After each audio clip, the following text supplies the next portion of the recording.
a gente construir essa cultura de segurança dos alimentos, isso tem que vir das diretrizes da empresa. Tem uma pesquisa que foi feita também, eu não me lembro agora qual foi o país, onde eles estavam avaliando o impacto da cultura na segurança do alimento produzido. E aí eles pegaram uma equipe que passou por um treinamento sobre lavagem de mãos. E eles receberam o treinamento, foram ensinados qual era a forma correta de lavar as mãos, mas não aplicaram. E aí depois foram, né, pesquisar a fundo por que não aplicaram. Eles não aplicaram porque eles não tinham o ambiente, a condição favorável para isso. Ou seja, eu posso treinar, treinar e treinar. Se eu não ofereço o exemplo de cima para baixo e a condição ambiental, aí a condição ambiental não é só estrutura física, é de ambiente, de valorização em relação à segurança dos alimentos.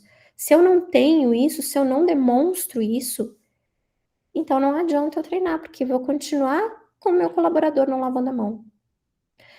O impacto, né, ele às vezes a proporção parece diferente. Então a gente pega lá uma decisão que um diretor tem que tomar em relação a um produto não conforme, em relação ao cumprimento de uma legislação, ou a uma fala que um diretor tem em relação ao fiscal, em relação a um requisito de uma certificação, em relação a uma visão de um cliente, né, que o cliente vai faz uma auditoria.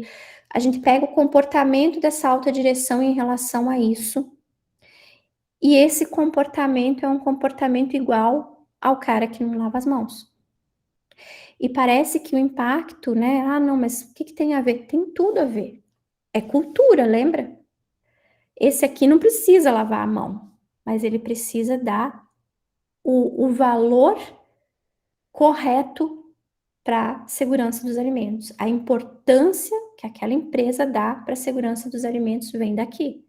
Então, se eu quero que o meu colaborador lave a mão, eu preciso estar mostrando a importância da segurança dos alimentos nas atividades que me competem.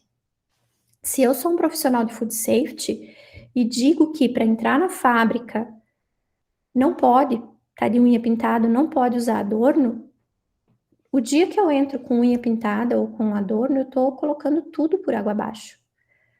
Porque é cultura. Cultura se faz, por exemplo, pela prática e não pelo documento.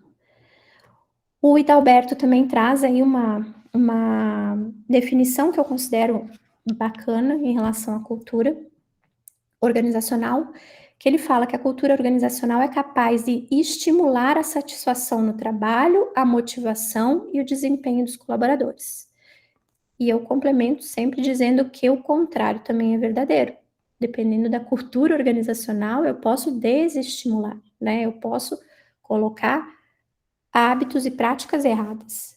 Para isso é necessário que todos compreendam qual é a missão, a visão, os valores, os objetivos, as crenças e os desafios da organização em que estão inseridos. Somente com uma visão ampla do cenário é possível contribuir para o crescimento. E aí vem a questão da informação, da comunicação. Né? Os colaboradores, eles precisam entender o impacto das suas ações, eles precisam entender as suas responsabilidades, os porquês. Não dá só para eu chegar com um monitoramento, por isso que eu falei que isso cabe para qualquer tipo de negócio, né? Eu não posso chegar lá para um colaborador, seja em medicamento, seja em farmácia de manipulação, seja na indústria de alimentos, eu não posso chegar e dizer assim, agora você precisa, a partir de hoje, você precisa começar a fazer esse monitoramento de hora em hora e preencher nesse formulário. Que envolvimento eu fiz com esse colaborador? Quanto que eu engajei esse colaborador? Dependendo do tom de voz que eu usei, eu ainda vou piorar a situação, porque eu ainda vou ele vai achar que eu fui soberba e daí que ele não vai querer fazer: "Ah, agora que eu não faço mesmo", não sabe nem falar com a gente direito. Então eu preciso explicar, ele precisa entender: "Olha, é diferente". E aí eu tenho que lembrar que talvez, eu vou explicar para o colaborador do turno A de um jeito e para o do B eu vou ter que desenhar. E tá tudo bem, é a forma que cada um aprende. Eu, enquanto comunicadora daquele assunto, tenho que saber passar essa informação. E isso eu tô falando, trazendo a responsabilidade para nós profissionais do food safety, né?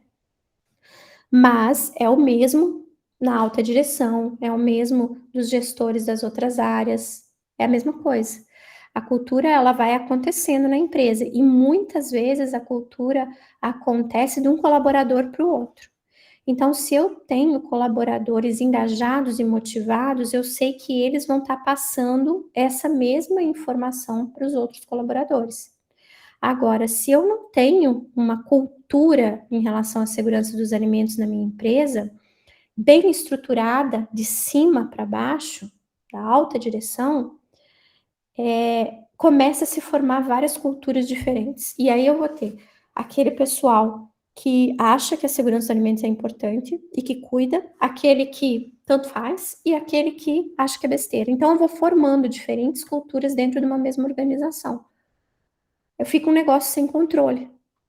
E eu preciso lembrar disso. Os colaboradores, eles são influenciadores, né? Às vezes a gente tem líderes natos no meio ali dos colaboradores que têm mais liderança do que o próprio líder. Eu preciso, inclusive, ter a capacidade de encontrar essas pessoas, essas são as primeiras que eu tenho que engajar, porque elas vão me ajudar na construção da cultura que eu preciso.